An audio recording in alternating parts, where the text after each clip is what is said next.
ادع إلى سبيل ربك بالحكمة. الحمد لله نحمده ونستعينه ونستغفره ونؤمن به ونتوكل عليه ونعوذ بالله من شرور أنفسنا ومن سيئات أعمالنا من يهده الله فلا مضل له ومن يضلله فلا هادي له ونشهد أن لا إله إلا الله وحده لا شريك له ونشهد أن سيدنا وشفيعنا ونبينا وحبيبنا وسندنا وأولانا ومولانا محمدا عبده ورسوله أرسل الله إلى كافة الناس بشيرا ونذيرا وداعيا إلى الله بإذنه وسراجا منيرا. أما بعد فأعوذ بالله من الشيطان الرجيم. رب هب لي من الصالحين فبشرناه بغلام حليم فلما بلغ معه السعي قال يا بني إني أرى في المنام أني أذبحك فانظر ماذا ترى قال يا أبت افعل ما تؤمر ستجدني إن شاء الله من الصابرين فلما أسلم وتله للجبين وناديناه أن يا إبراهيم قد صدقت الرؤيا إنا كذلك نجزي المحسنين إن هذا لهو البلاء المبين وفديناه بذبح عظيم صدق الله مولانا العظيم. اللہ. میرے بھائیوں، بزرگوں اور دوستوں، حضرت ابراہیم علیہ السلام اولو العزم من الرسل ہے. حضرت ابراہیم علیہ السلام کی ولادت باسعادت تقریباً 4000 سال قبل عراق میں ہوئی. ان کے والد ماجد آزر مذہبی پیشوا تھے اور بت بنا کر بیچا کرتے تھے. حضرت ابراہیم علیہ السلام کی دعوت توحید پر ان کو قتل کرنے اور گھر سے باہر نکال دینے تک کی دھمکی دی گئی. یہاں تک کہ سیدنا ابراہیم علیہ السلام کی جب دعوت بڑھتی رہی اور آپ صدائے توحید کو بلند کرتے رہے تو اس وقت کے بادشاہ نمرود کو جب اس کا علم ہوا اور جب حضرت ابراہیم علیہ السلام کی دعوت نمرود تک پہنچی اور جب ابراہیم علیہ السلام نے نمرود کے دربار میں صدائے توحید بلند کی اور اسے جب ایک حق تعالی کی طرف، ایک وحدہ لا شریک اللہ کی طرف جب بلایا اور جب نمرود لاجواب ہو گیا تو اس نے یہ شاہی فرمان جاری کیا کہ العیاذ باللہ ثم العیاذ باللہ، ابراہیم کو جلا ڈالو اور اپنے معبودوں کی مدد کرو. یہاں تک کہ حضرت سیدنا ابراہیم علیہ السلام کو آتش نمرود یعنی نمرود کی آگ میں ڈالے جانے کا واقعہ پیش آیا، جو بڑا تفصیلی واقعہ ہے، معروف واقعہ بھی ہے. مگر اللہ تعالیٰ کے حکم سے آگ حضرت ابراہیم علیہ السلام کے لیے باغ بن گئی. ٹھنڈی ہونے کے ساتھ سلامتی اور آرام کی چیز بن گئی. لیکن میرے بھائیوں، ذرا دیکھو تو صحیح اس قوم کی بدنصیبی کہ اتنا بڑا معجزہ اس قوم نے دیکھا کہ ابراہیم علیہ السلام کو اس اتنی بڑی آگ میں ڈالنے کے باوجود اس آگ میں حق تعالی نے اپنے خلیل کی کیسی حفاظت فرمائی. اتنے بڑے معجزے کے دیکھنے کے باوجود اس قوم کا ایک آدمی بھی ایمان نہیں لایا. چنانچہ اس واقعے کے بعد حضرت ابراہیم علیہ السلام اپنے وطن عراق کو چھوڑ کر ملک شام ہجرت فرما گئے. حضرت ابراہیم علیہ السلام نے ظالم نمرود کی ظلم و زیادتی سے تنگ آ کر اپنے وطن عراق کو چھوڑ کر اپنی زوجہ محترمہ اور شریک حیات حضرت سارہ رضی اللہ عنہا اور اپنے بھتیجے حضرت لوط علیہ السلام کو ساتھ لے کر عراق سے ہجرت فرمائی اور عراق کو چھوڑ دیا. اور آپ عراق سے چل کر سب سے پہلے ملک شام کے مشہور شہر خراسان پہنچے. پھر چند دنوں کے بعد وہاں سے بھی چل کر حلب پہنچے. پھر حلب سے چل کر ارض مقدس یعنی یروشلم جہاں آج بیت المقدس ہے وہاں آپ تشریف لے گئے۔ پھر کچھ عرصہ وہاں قیام فرما کر وہاں سے مصر تشریف لے گئے۔ اس وقت مصر کا جو بادشاہ تھا وہ نہایت ظالم تھا، خبیث طبیعت کا حامل تھا۔ مصر میں یہاں ایک واقعہ پیش آیا، واقعے کی طوالت اور وقت کی قلت کے پیش نظر صرف اتنا ہی عرض کرتا ہوں کہ اس بادشاہ نے جب حضرت سارہ اور حضرت ابراہیم علیہ السلام کے ساتھ اللہ تبارک و تعالیٰ کی خصوصی مدد اور حفاظت و نصرت کو اپنی آنکھوں سے دیکھ لیا تو اس کے دل میں بطور خاص حضرت سارہ رضی اللہ عنہا کی بڑی عظمت پیدا ہو گئی، اور اس وجہ سے اس نے اپنی شہزادی اور بعضے کہتے ہیں کہ اپنی باندی حضرت حاجرہ رضی اللہ تعالی عنہ کو حضرت سارہ رضی اللہ عنہا کی خدمت کے لیے بطور خادمہ کیا عطا فرمایا۔ اب حضرت ابراہیم علیہ السلام اپنی اہلیہ حضرت سارہ رضی اللہ عنہا اور ان کی خادمہ حضرت حاجرہ رضی اللہ عنہا کو لے کر یروشلم واپس تشریف لے آئے اور یہیں مستقل قیام فرما کر اس ارض مقدس کو اپنی دعوت کا مرکز بنا لیا۔ اور پھر اس حالت میں ایک لمبا عرصہ گزر گیا کہ آپ یہیں یروشلم میں اپنی دعوت میں اپنا وقت گزارتے رہے۔ اور دوسری طرف حضرت سارہ رضی اللہ عنہا جو حضرت ابراہیم رضی اللہ تعالیٰ عنہ کی زوجہ محترمہ تھیں، ان کے بطن مبارک سے حضرت ابراہیم علیہ السلام کو اب تک کوئی اولاد نہیں ہوئی تھی، تو حضرت سارہ رضی اللہ عنہا نے از خود ہی اپنی خادمہ حضرت حاجرہ کو حضرت ابراہیم علیہ السلام کی خدمت میں نکاح کے لیے پیش کر دیا، اور حضرت ابراہیم علیہ السلام نے اسے قبول فرما کر حضرت حاجرہ سے نکاح فرما لیا۔ پھر بڑھاپے میں اللہ تعالیٰ نے حضرت حاجرہ سے حضرت ابراہیم علیہ السلام کو حضرت سید الکونین خاتم الانبیاء محمد رسول اللہ صلی اللہ علیہ وسلم کے جد امجد حضرت اسماعیل علیہ السلام عطا فرمائے، یعنی حضرت حاجرہ کے بطن سے حضرت اسماعیل علیہ السلام کی ولادت ہوئی۔ اور بعض مورخین یہ بھی لکھتے ہیں کہ اس کے کچھ عرصے کے بعد اللہ تعالیٰ نے حضرت سارہ رضی اللہ عنہا کے بطن سے بھی حضرت ابراہیم علیہ السلام کو ایک بیٹا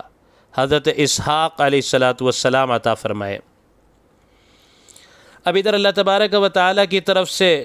کچھ وقت گزرنے کے بعد حضرت ابراہیم علیہ السلام کو حکم ہوا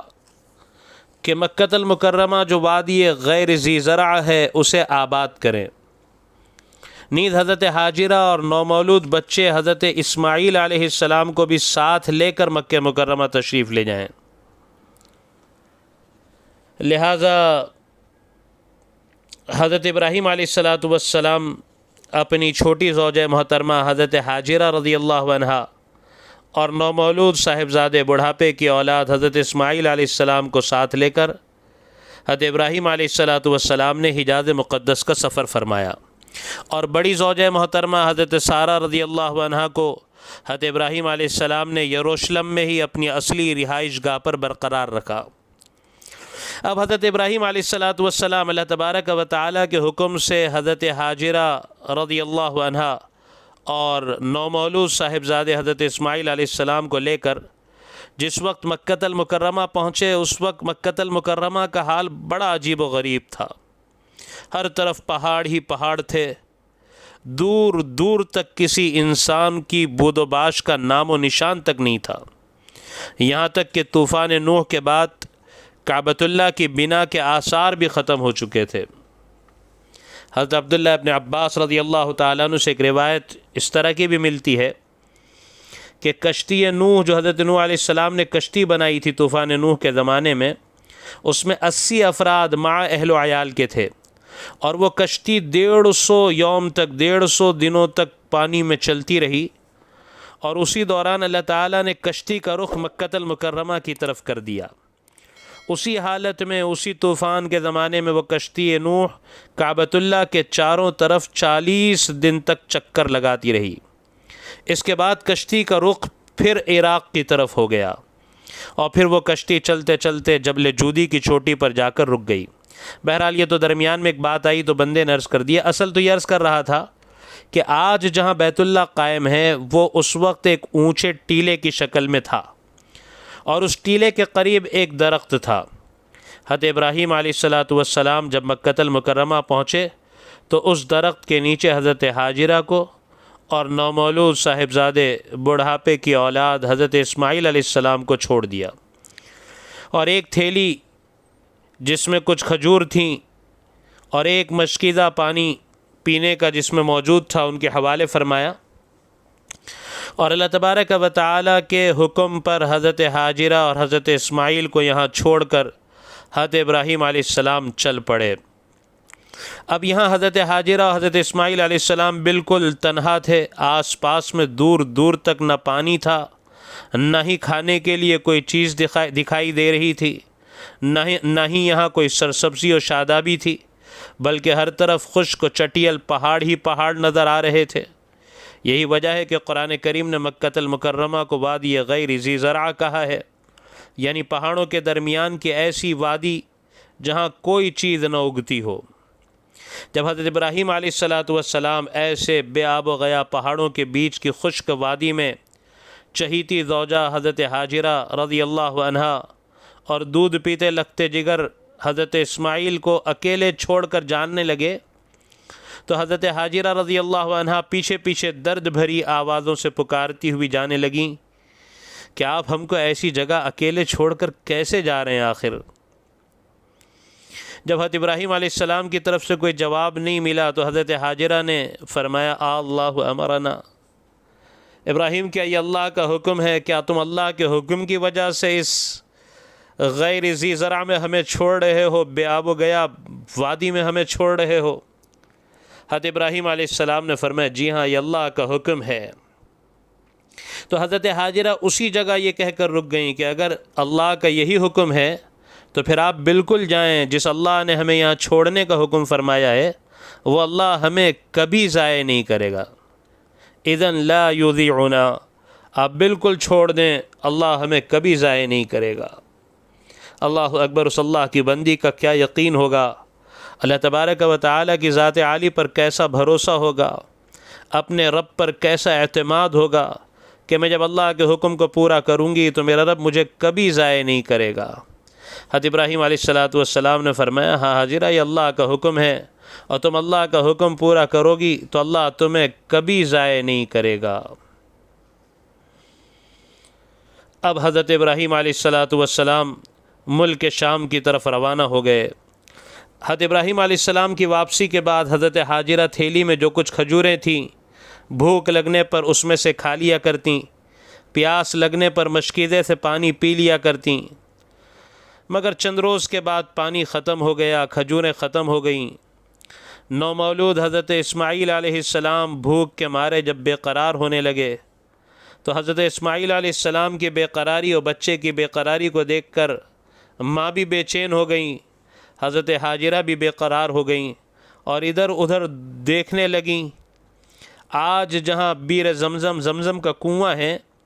بعینہ ہی اسی جگہ پر اپنے دودھ پیتے بچے حضرت اسماعیل علیہ السلام کو تنہا چھوڑ کر حضرت حاجرہ صفا پہاڑی پر چڑھ کر ادھر ادھر دیکھنے لگیں کہ کہیں مجھے دور ہی صحیح پانی کے کچھ آثار نظر آ جائیں تو میں وہاں سے پانی لے کر آؤں، اپنے بیٹے کو بھی پلاؤں اور خود بھی پیوں۔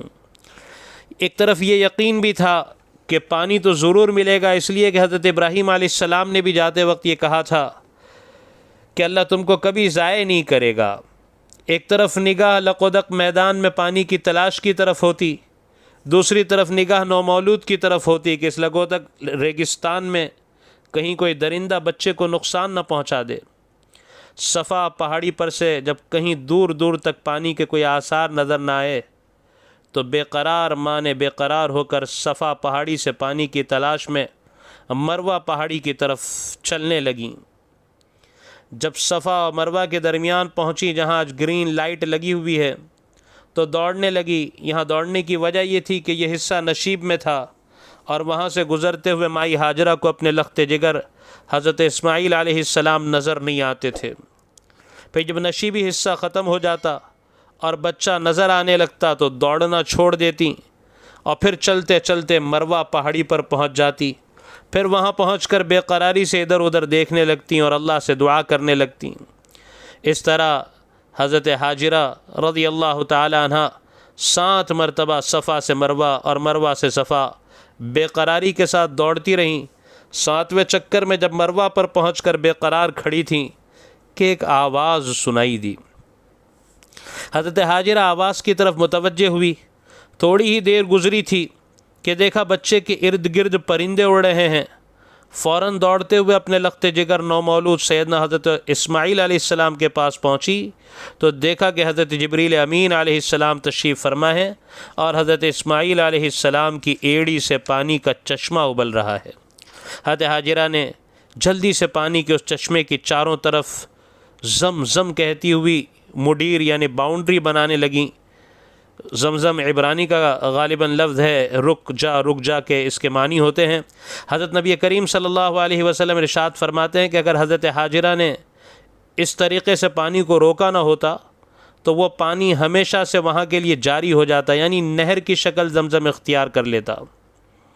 یہ زمزم بھی عجب پانی ہے، اللہ نے اس میں غذائیت بھی رکھی ہے، یعنی یہ بھوک کی ضرورت کو بھی پورا کرتا ہے، بھوک کو بھی مٹاتا ہے اللہ کے حکم سے۔ لہذا اب ماں اور بیٹے دونوں کے لیے بھوک اور پیاس دونوں کی ضرورت پوری کرنے کے لیے آب زمزم کافی ہو گیا۔ حضرت نبی کریم صلی اللہ علیہ وسلم ارشاد فرماتے ہیں کہ پانی کی تلاش میں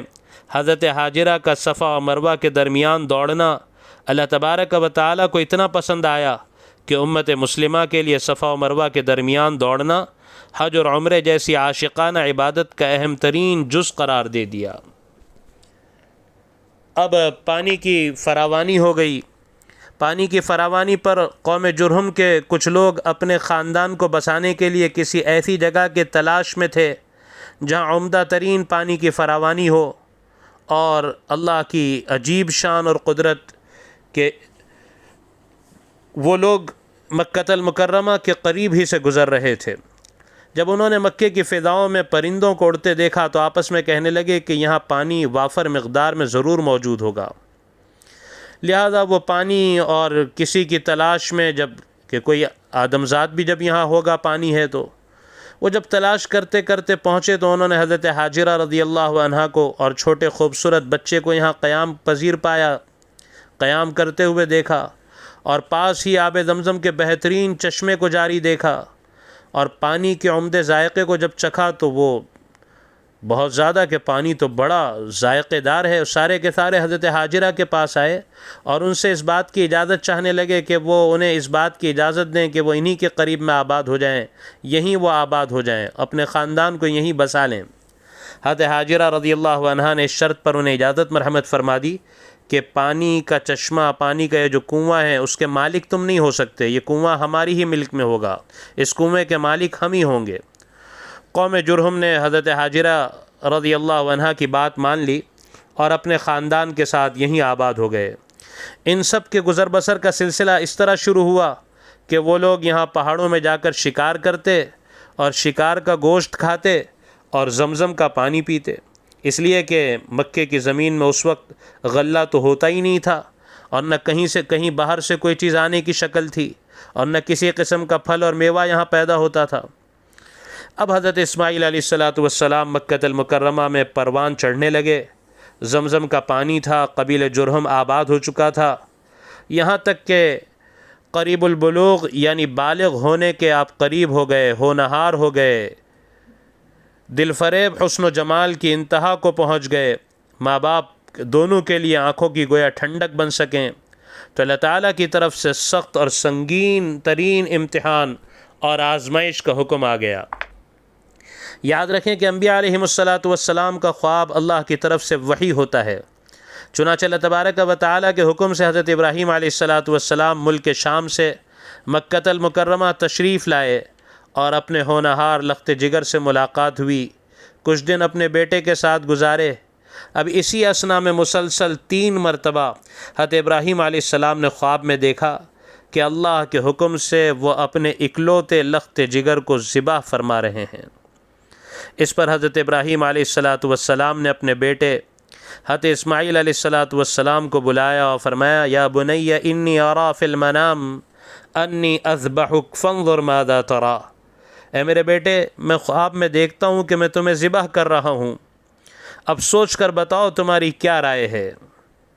یہ سنتے ہی مطیع و فرما بردار بیٹے نے کہا قال یا ابت افعل ما تؤمر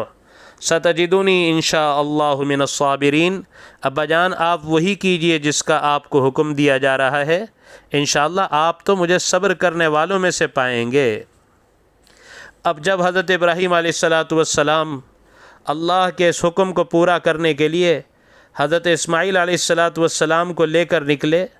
تو بعض تاریخی روایات سے معلوم ہوتا ہے کہ شیطان مردود نے 3 مرتبہ راستے میں آ کر حضرت ابراہیم علیہ السلام کو روکنے کی کوشش کی، جس پر حضرت ابراہیم علیہ السلام نے اسے 7 کنکریاں ماریں۔ آج تک مینا کے تینوں جمرات پر اسی عمل کی یادگار کنکریاں مار کر منائی جاتی ہیں۔ اب جب دونوں باپ بیٹے یہ انوکھی عبادت انجام دینے کے لیے قربان گاہ پہنچیں، اب ذرا دل کے کانوں سے اس واقعے کو سنیں، کئی مرتبہ سنا ہے، کئی مرتبہ کہا ہے، لیکن ذرا دیکھیں تو صحیح کہ اللہ کی محبت میں حضرت ابراہیم علیہ السلام کیا کر گزر رہے ہیں۔ یہ واقعہ کتنا عجیب ہے، اللہ اکبر۔ جب دونوں باپ بیٹے اس انوکھی عبادت کو انجام دینے کے لیے قربان گاہ پہنچے تو حضرت اسماعیل علیہ السلام نے اپنے والد حضرت ابراہیم علیہ السلام سے کہا ابا جان مجھے خوب اچھی طرح باندھ دیجئے، اور ابا جان آپ اپنے کپڑوں کو مجھ سے خوب بچا لیجئے، ایسا نہ ہو کہ ان پر میرے خون کے چھینٹے پڑ جائیں، اور میری والدہ جب آپ کے کپڑوں پر میرے خون کے چھینٹے دیکھے گی تو ان کا غم اور صدمہ مزید بڑھ جائے گا، اور ابا جان آپ اپنی چھری کو بھی خوب تیز کر لیجئے، اور ابا جان میرے حلق پر چھری پھیرنے میں جلدی کیجئے تاکہ آسانی سے میری جان نکل سکے،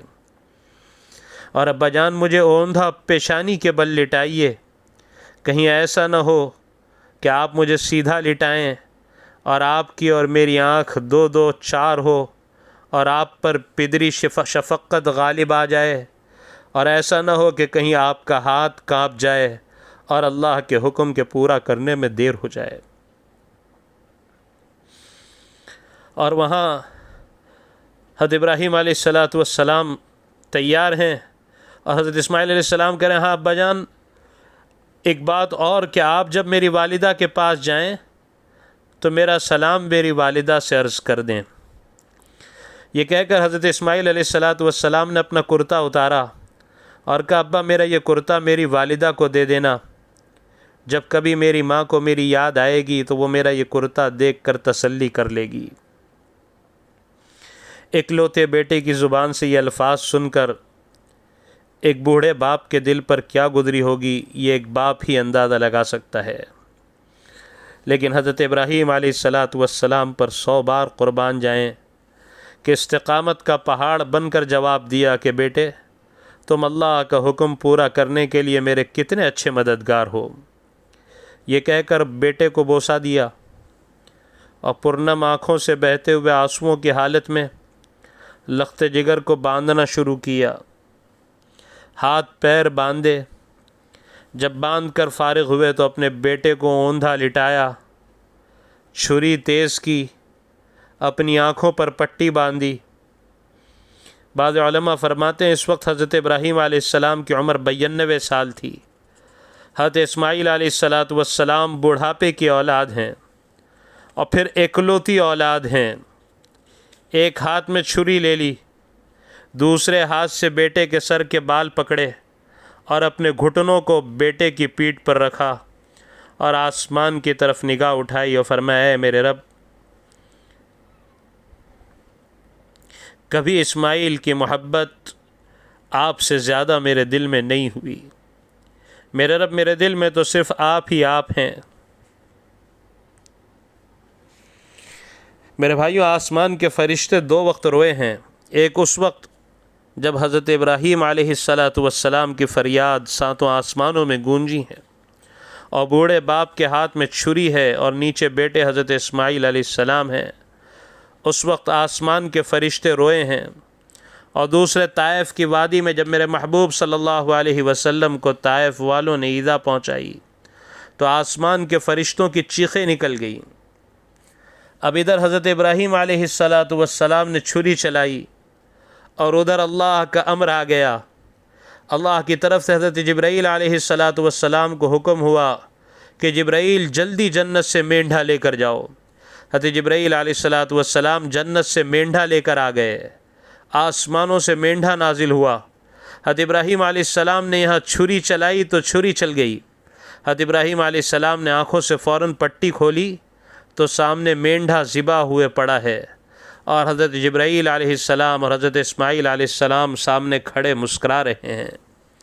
آسمانوں سے ندا آئی، قد صدقت الرؤیا انا کذالک نجزی المحسنین۔ اے ابراہیم، تم نے اپنے خواب کو سچا کر دکھایا،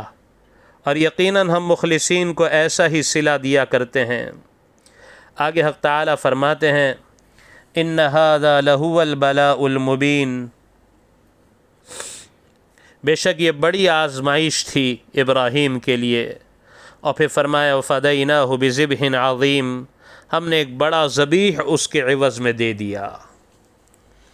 اللہ تعالیٰ کو راضی کرنے کی خاطر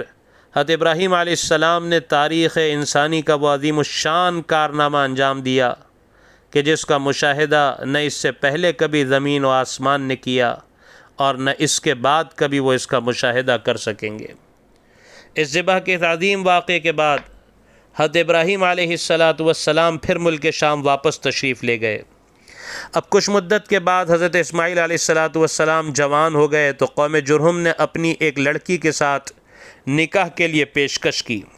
اور حضرت اسماعیل علیہ السلام کا نکاح اس لڑکی کے ساتھ ہو گیا۔ اس نکاح کے بعد حضرت حاجرہ رضی اللہ عنہا کی وفات ہو گئی۔ حضرت حاجرہ دنیا سے پردہ فرما گئیں۔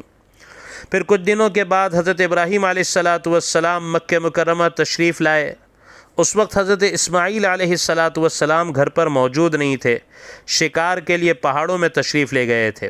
حضرت ابراہیم علیہ السلام کی ملاقات اپنی بہو حضرت اسماعیل علیہ السلام کی بیوی سے ہوئی۔ حضرت ابراہیم علیہ السلام نے ان سے حالات معلوم کرنا شروع فرمایا، پوچھا زندگی کیسی گزر رہی ہے؟ حضرت اسماعیل علیہ السلام کی زوجہ نے جواب دیا کہ ہم تو نہایت تنگی اور مشقت میں بہت عسرت کی زندگی گزار رہے ہیں۔ اس پر حضرت ابراہیم علیہ السلام نے فرمایا کہ اچھا، جب تمہارا شوہر آئے گا تو ان کو میرا سلام پیش کر دینا اور یہ کہہ دینا کہ گھر کی چوکھٹ بدل ڈالیں۔ یہ فرما کر حضرت ابراہیم علیہ السلام ملک شام واپس تشریف لے گئے۔ جب حضرت اسماعیل علیہ السلام شکار سے لوٹے تو بیوی سے پوچھا کوئی آیا تھا؟ بیوی نے کہا جی ہاں، ایک اسی صفت کے شیخ آئے تھے، آپ کو سلام کہا اور کہا گھر کی چوکھٹ بدل دیں۔ حضرت اسماعیل علیہ السلام نے فرمایا وہ یوں کہہ کر گئے۔ پھر بیوی سے کہا کہ وہ تو میرے والد تھے اور انہوں نے مجھ کو تم کو طلاق دینے کو کہا ہے، گھر کی چوکھٹ سے تم ہی مراد ہو، لہٰذا میں تم کو طلاق دیتا ہوں، تم اپنے ماں باپ کے یہاں چلی جاؤ۔ اس کے بعد حضرت اسماعیل علیہ السلام مکہ المکرمہ میں وقت گزارتے رہے۔ حضرت اسماعیل علیہ السلام کا دوسرا نکاح بھی قبیلہ جرہم ہی میں ہو گیا۔ کچھ دنوں کے بعد پھر ابراہیم علیہ السلام تشریف لائے، اور اللہ کی شان کہ اس وقت بھی حضرت اسماعیل علیہ السلام گھر پر موجود نہیں تھے، شکار ہی کے لیے تشریف لے گئے تھے۔ بہو سے ملاقات ہوئی، حالات معلوم فرمائے۔ بہو نے کہا کہ ہم تو خیر و برکت اور خوشحالی کی زندگی گزار رہے ہیں، اور اللہ کی خوب حمد و ثنا بیان فرمائی۔ حضرت ابراہیم علیہ السلام نے پوچھا کیا کھاتے ہو یہاں اور کیا پیتے ہو؟ بہو نے کہا گوشت کھاتے ہیں، زمزم پیتے ہیں۔ اس پر حضرت ابراہیم علیہ السلام نے دعا فرمائی اللہم بارک لہم فی اللحم والماء، اے اللہ ان کے لیے گوشت اور پانی میں برکت عطا فرما، اور فرمایا جب تمہارا شوہر آئے گا تو اس سے میرا سلام کہہ دینا اور یہ کہہ دینا کہ گھر کی چوکھٹ ٹھیک ہے، اسے برقرار رکھیں۔ اس کے بعد ابراہیم علیہ السلام واپس روانہ ہو گئے۔ اب جب حضرت اسماعیل علیہ السلام گھر تشریف لائے تو بیوی نے عرض کیا کہ ایک نہایت حسین خوبصورت شیخ تشریف لائے تھے اور آپ کے بارے میں پوچھ رہے تھے اور گزر بسر کے بارے میں بھی پوچھ رہے تھے، اور اخیر میں جاتے وقت آپ کو سلام کہا ہے اور کہا ہے کہ گھر کی چوکھٹ باقی رکھیں۔ اس پر حضرت اسماعیل علیہ السلام نے فرمایا کہ وہ میرے والد تھے اور انہوں نے تم کو نکاح میں باقی رکھنے کا مجھے کہا ہے، گھر کی چوکھٹ سے تم ہی مراد ہو۔ بہرحال بیٹے کی قربانی والے اس امتحان میں کامیابی کے بعد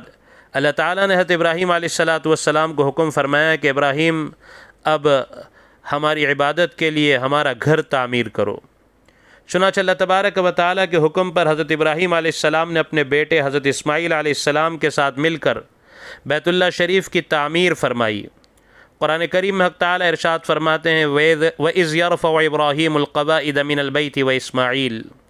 وَإِذْ يَرْفَعُ إِبْرَاهِيمُ الْقَوَاعِدَ مِنَ الْبَيْتِ وَإِسْمَاعِيلُ، اور اس وقت کا تصور کرو جب ابراہیم بیت اللہ کی بنیادیں اٹھا رہے تھے اور اسماعیل بھی ان کے ساتھ شریک تھے، اور کہہ رہے تھے ربنا تقبل منا انک انت السمیع العلیم،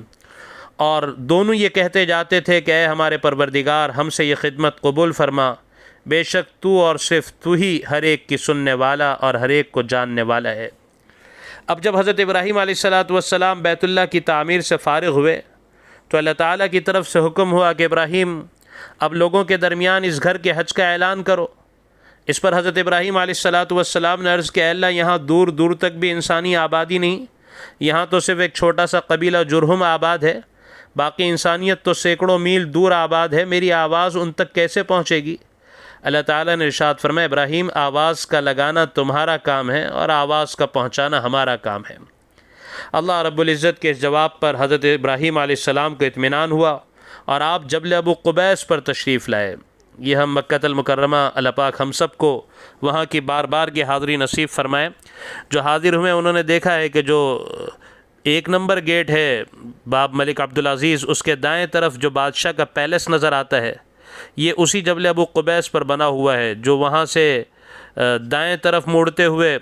صفا کے قریب سے ہوتے ہوئے مولد رسول تک صلی اللہ علیہ وسلم تک پہنچتا ہے، یہی جبل ابو قبیس ہے۔ حدیث شریف میں آتا اول جبل فی الارض، سب سے پہلا پہاڑ جو زمین پر اتارا گیا وہ یہی جبل ابو قبیس ہے۔ رسول اللہ صلی اللہ علیہ وسلم کا مشہور معجزہ، آپ نے چاند کو انگلی دکھائی، چاند جو 2 حصوں میں تقسیم ہوا۔ سیرت نگار فرماتے ہیں کہ اس وقت اللہ کے نبی علیہ السلام اسی پہاڑ جبل ابو قبیس پر تشریف فرما تھے۔ اور بھی اس پہاڑ سے متعلق بہت ساری باتیں، تو حضرت ابراہیم علیہ السلام اسی پہاڑ پر تشریف لائے اور اس کی چوٹی پر پہنچ کر حضرت ابراہیم علیہ السلام نے اپنے دونوں کانوں میں انگلی ڈال کر خدائے وحدہ لا شریک اللہ کے حکم کی تعمیل میں زور زور سے یہ آواز لگا یا ایھا الناس ان اللہ تعالی کتب علیکم الحج، اے انسانوں تمہارے رب نے تم پر اپنے گھر کے حج کو فرض فرمایا ہے، فاجیبوا ربکم، پس تم اپنے رب کی دعوت کو قبول کرو۔ اللہ تبارک و تعالی نے اپنی قدرت کاملہ سے اپنے خلیل کی آواز کو علیہ السلام تمام نسل انسانی تک پہنچایا۔ حضرت ابراہیم علیہ السلام کی آواز پوری دنیا میں گونجنے لگی، یہاں تک کہ اللہ نے اپنے خلیل کی آواز کو عالم ارواح تک بھی پہنچایا، اور اس وقت جس نے حضرت ابراہیم علیہ السلام کی آواز پر لبیک کہا اور جتنی دفعہ کہا اس کو اتنی دفعہ بیت اللہ کی حاضری نصیب ہوگی۔ حدیث مبارکہ میں آتا ہے کہ حضرت ابراہیم علیہ السلام کی آواز پر سب سے پہلے یمن والوں نے لبیک کہا، اس کے بعد دنیا کے ہر طرف کے لوگوں کی طرف سے لبیک کا جواب آیا۔ جس وقت کعبۃ اللہ کی تعمیر کے لیے اللہ کی طرف سے حضرت ابراہیم علیہ السلام کو حکم ہوا تھا، اس وقت سیدنا ابراہیم علیہ السلام کی عمر 100 سال ہو چکی تھی اور حضرت اسماعیل علیہ السلام کی عمر 30 سال ہو تھی۔ بیت اللہ کی تعمیر سے فراغت پر خود حضرت سیدنا ابراہیم علیہ السلام نے بھی حج فرمایا، اور پھر حضرت ابراہیم علیہ السلام کے بعد آنے والے ہر نبی نے بیت اللہ کا حج فرمایا۔ یہ مختصر سی کچھ تفصیل میں نے حضرت ابراہیم علیہ السلام کی حیات طیبہ اور آپ کی زندگی سے متعلق عرض کی، چونکہ ذوالحجہ کا مہینہ ہے اور اس مہینے کو سیدنا ابراہیم علیہ السلام اور سیدنا اسماعیل علیہ السلام سے بہت زیادہ مناسبت حاصل ہے، اور اس مہینے کا ایک بہت اہم عمل قربانی ہے جس کے متعلق انشاءاللہ مستقل اس کے فضائل کو میں عرض کروں گا۔ عرض تو کرنا تھا قربانی کے فضائل کو ہی، لیکن میں نے کہا اس سے پہلے اس واقعے کو کہ یہ قربانی کی سنت ہم کیوں ادا کرتے ہیں، اس کی ابتدا کیسے ہوئی، اور یہ واقعہ کتنا عجیب و غریب ہے، اور اس کی حقیقت اللہ تبارک و تعالی کی محبت میں